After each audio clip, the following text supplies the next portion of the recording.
And ito'y diretso mula sa aking puso.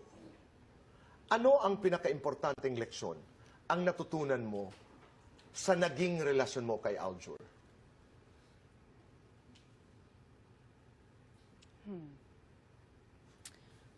Medyo cliche but I wish nagtira ako para sa sarili ko. Yes, kasi I gave my all talaga. And kaya tinanong ko yun sa'yo, Tito Boy, na bakit nagbabago. Because for a time sa relationship namin, there was a point in my life na,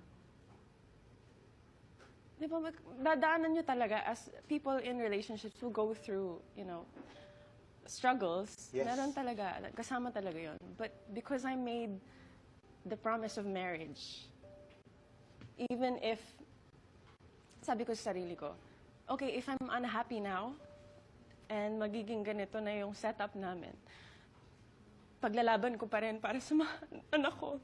Oh my God. Inubos ko. And, nauwi din sa hiwalayan. Galing ako sa broken family. That's okay.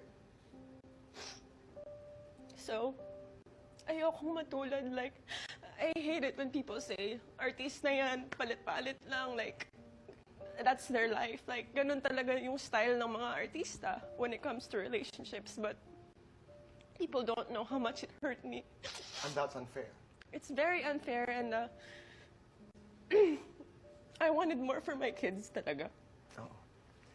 Oh. I made a promise talaga to myself eh. Kahit na I went through postpartum nun. And postpartum is very hard. It's a very difficult thing for a woman to go through. Pero pinaglaban ko pa rin hanggang sa dulo na paninindigan ko yung ginawa namin na kasal. And the fact that it wasn't returned, masakit sa akin. So